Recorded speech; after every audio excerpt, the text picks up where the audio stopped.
Friends, colleagues and listeners, here we are. We've got a great podcast today. I've got two gentlemen who not only do I know quite well, but I'm very fond of in this industry. And the reason being is because they've got so much passion and engagement, but they've also got a great sense of humour. So for those of you that have ever seen the film with Danny DeVito and Arnold Schwarzenegger called Twins, I've got our own industry set of twins here. So lads, lovely to have you on board. And that's Kester and Arnoud. Good morning, Chris. Good morning. Thank you. Morning. So let me just introduce you both now. So we've got Kester Meijer, who's the Director of Operational Integrity, Compliance and Safety.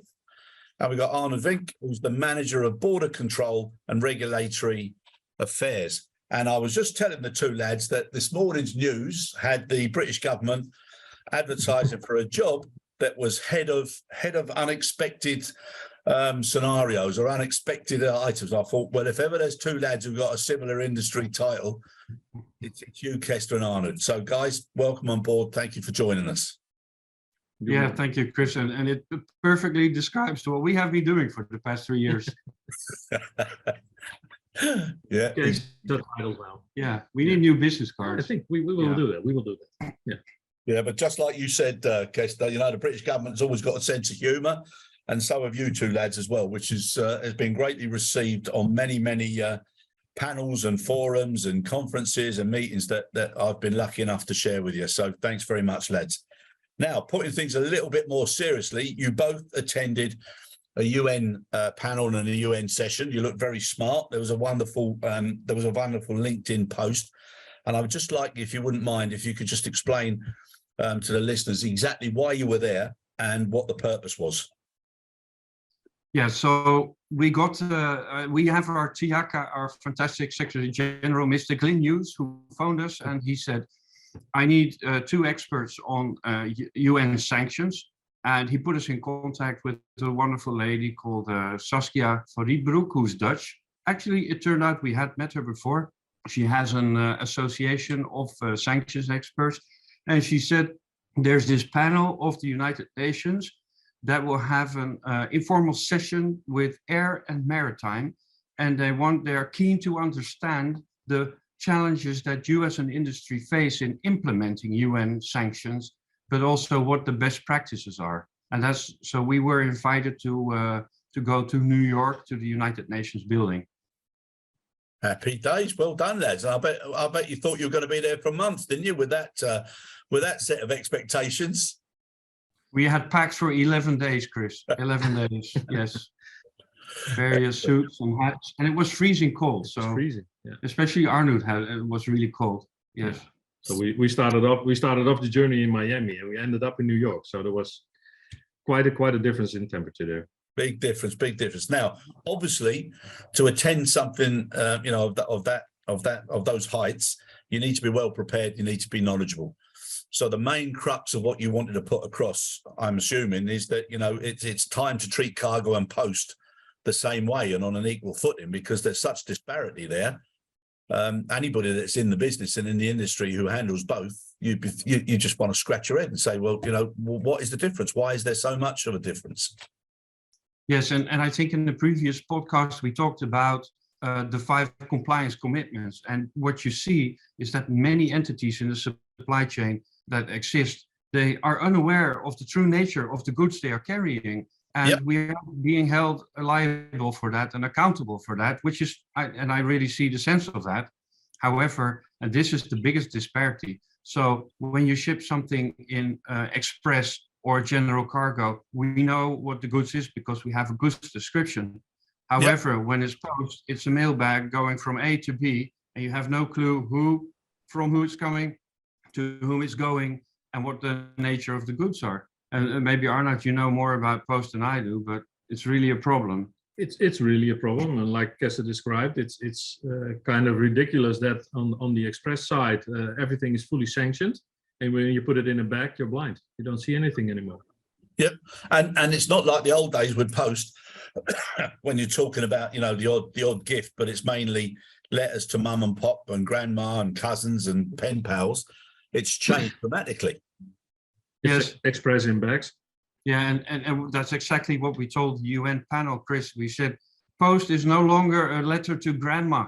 it's boxes. Yeah, it is e-commerce, and especially when you look presently at Ukraine, the situation there with the sanctions from the US and the EU and the UK, they have a huge industry around express shipments, and they sell on Amazon, they sell on Shopify.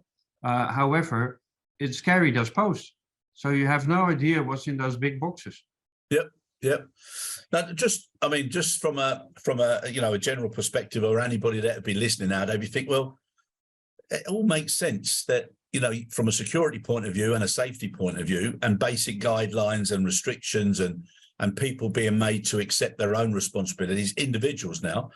Why can't that just be on a level playing field? Why can it not be open and transparent? And why can the changes that are necessary not be put into place? Well, I guess it has to do with the fact that the UPU is very strongly protecting their own convention. It's a UN convention, similar to like what ICAO has on the same level. Yeah.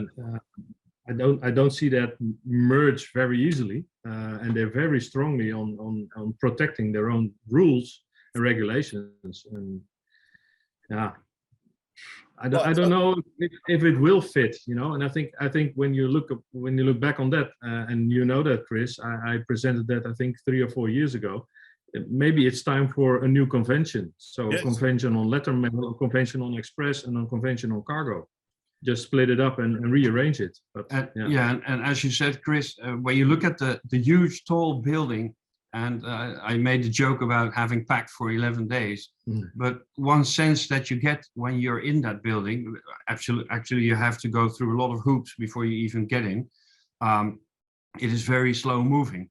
And I understand why, because it's United Nations. Everybody is there, including the countries that do not want to change anything about it. So it's very slow moving. At the same time, we have modern data systems. We have all the IT capabilities nowadays. So we don't need letters anymore, kind of. But we're not putting it to use. But even something I was thinking about earlier on was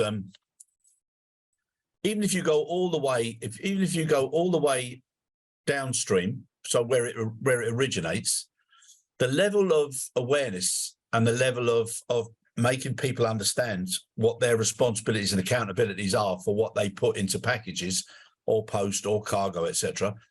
I think, and like you just said now, with the power of data and modern IT, there's a huge opportunity to do things there to educate and help people. Obviously, it's not going to be 100%, but at least if you make people aware, there's a great chance that there's going to be greater transparency and greater control over that particular process. Because every time we go and we travel, and we travel a lot, you're always faced with, do you have any of these in your bag, etc., etc.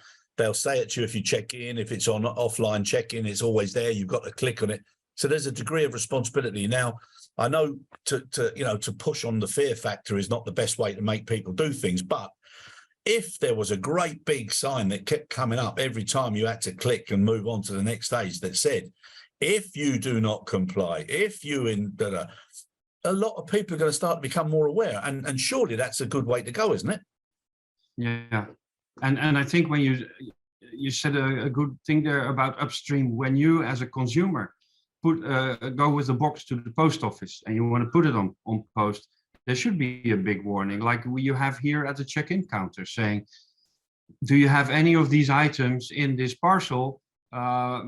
Let's make a statement. So it's very clear that if it's going international, it will probably end up on an aircraft with also 400 people in there. And we should really do something about it, because the moment it touches our operations, you cannot see the box anymore. It's inside a bag or something else, a receptacle as they call it. You have no visual confirmation, whatever. So we must go upstream, and we must educate everybody at that point of entry. Yeah, 100%. And even the most sinister of issues, people are focusing on that, but you don't want to get caught up in the ignorant, or just people who are just too comfortable to care about things. I think there is a definite need now to make it so obvious and so aware, so that everybody starts taking the responsibility for everybody else and caring. it's as if people just don't care anymore. And the one thing you said about the tall building and about the number of people that get involved to make changes, there's too much commercial emphasis over actually caring about the outcomes. And until something desperately wrong happens, that's the only motivation that makes people change. I think you're exactly right on that one. And there was one thing I want to stress out on the postal side. I mean, you can cover the security side by screening or whatever, but the safety side is you know, that's where the lack is at that moment, because like Kester said, you can put anything in a bag or in a package, and we see loads of examples of lithium batteries just shipped in the postal consignments, and so the safety risk, not knowing what you transport, I think that's imperative. That's the real issue. I mean, security-wise, you know, every bag can be screened for the bomb in the box, but what you miss is the safety aspect of it, and the sanction part, because that's why we were there. And so I when we had a little break, I spoke to the chairman of that panel. And I told him about this, and he was really like he heard it for the first time. Yeah. You could see the penny drop. That's what I don't understand. That's what I don't understand. And when there's so many systems and there's so much intelligence, and what you mentioned in the article about Pandora intelligence system and logic, and you know, having the capability and the awareness, and with blockchain these days, you know, to be able to track everything and make people aware. I mean, surely that can't be in the dark now for people at that level. And that was exactly what we explained. I mean, the way that these sanction panels monitor sanctions and put vessels and whatever on blacklists, it's all reverse engineering what they do. They look at data from transponders from boats. They add the visual images, so satellite images, and make sure that they know that a boat comes somewhere, but they don't stop the actual offense. And then they embargo the vessel, so the transport, the means of transport, where we take it around and say, okay, we look at what we are going to transport, for whom, on what route, and that will be the indicator. And that was, again, a penny dropped, I guess. You could hear a penny drop because you have to close the mouths again. Yeah, they were stunned. I mean, and if they would look at the airline industry and air cargo the way they do now, any aircraft will be 5 times around the world before they see it, you know? Yeah. Well, and Arnoud, add to that, I thought that the crowd in that group that they had invited was primarily maritime. Oh, yeah. And I think one of the things, our takeaways was that we as an air industry, air cargo industry, airline industry, that we are way, way ahead of the maritime sector when you talk about sanctions. Yeah. And it's even a matter of question whether the UN really wants these sanctions in place. Obviously, they have to do it. However, how much effort are they putting in it? When they reported back the experts on what they were doing on several sanctions, it was primarily about maritime, but it was, I didn't have the feeling that it was very effective, to be honest, Chris. Yeah, no, and that's the disappointing thing in this day and age, you know. And people, when you speak to people outside of the industry, they expect it to be so well controlled from what they think, and then when you talk to them, like you said, you hear the penny drop or the chin has to go up, because at the end of the day, it's common sense and logic, and you know, 99 out of every 100 people walking out there, they'll respond to that if it's explained in a certain way. And I just can't, for the life of me, understand how we're still in the situation that we're in now. So from your perspectives, gents, what challenges do you think we've got ahead? And also, you know, what best practices do you think are necessary to, you know, to come up with a solution or to come up with something that makes sense moving forward? And not from an outsider's perspective, but from an expert's perspective, like the pair of you. So risk assessment methods have primarily been aimed at safety and security objectives of the physical goods. Yeah. And I think when you look at the sanctions, which was the topic at hand, especially now with the situation in Ukraine, we see that you rely on different methods, and they are by far more data intensive.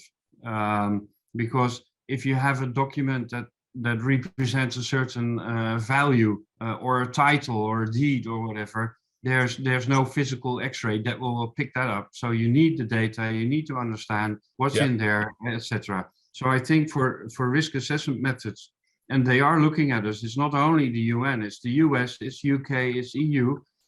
They all want us to strictly enforce these sanctions. Yeah. There was even recently, I think, a ruling posted in the EU to make a level playing field among member states, because we do see differences between member states. And so I think that's a positive thing. However, these digital impediments, they're really hurting us. They're not supporting us. I think there's one thing that we see that will bring some changes in the near future.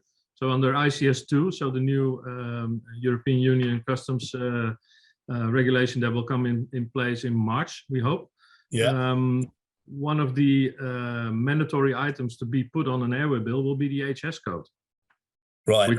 Which is known by the customers, which can be relayed by the forwarder, and that will indicate at least a more precise descriptive manner of the goods on the airway bill. Yeah, and that will make it more easy. It will make it by far more easy with the HS code. That's the way to look at things in life, mate, and that's what we need. People to make things more easy than complex. But making things easy is a tough job. Well, yeah, we're getting this. I think if you look at, so again, for me, it was very positive to see that we as air cargo, that our data quality in cargo is improving. We have the IATA Master Operating Plan, which provides for this common language and process descriptions. We have these new IT capabilities. Look at One Record that IATA is pushing, but also the blockchain, which even goes beyond that. And we see there's a different development that's more on the IP, the intellectual property, the anti-counterfeit, the illicit wildlife trade. You need data for this. And what we see is that even the European institutions are moving towards the blockchain for this purpose. So these new IT capabilities are being constructed and will become available. And as Arnoud said, we have the harmonized system coding that will really help us. Might see a little delay on the EU side, but hey, we have been here for several years. We'll be around for some more years. And I think another tailwind is the increasing public interest in sanctions and enforcement, especially now with the high gas prices for heating. People are now personally feeling the impact of what is happening there. And they really understand that we are trying to do something about with these sanctions. If you would try this 2 years ago, nobody would have any interest. Yeah, no, it is. It's amazing now, awareness, and it's also amazing how people are respecting and understanding how something that's triggered in one part of the world can have such an impact and an effect on so many others. And you know, it's we're all so linked now, and thanks to data. But it's the data-driven decision making that's got more power than anything else. You know, you can be as physical as you want, you can be as with equipment and machinery, but it's that data-driven decision making that's the most important thing. And I think still, even though everybody says, yeah, we share, we collaborate, they're words that are easily used, but when it comes down to it, people don't like to give away. They don't like to share. No, exactly. Right, boys. Well, listen, I can see you both looking at that sunshine coming in. And for two men who I know who love to share, we thank you very much for your time. Well done for going to New York. Well done for representing the industry. And I'm sure it won't be the last time. And as always, absolute pleasure. And may we be among the first to wish you a happy Christmas, a wonderful New Year. And please God, we'll see you soon somewhere. Thank you very much, Chris, and the same to you and the listeners of your show as well. Have a wonderful Christmas and holiday season. And we'll see you all healthy and sound back in 2023 for another round of uncertain situations. Yeah, and don't forget, put your CVs in for that job with the British government. Will do, sir. We'll change LinkedIn as well. All right, lads. Take care of yourselves. Cheers. Take care. Thanks, Bye-bye. Bye-bye.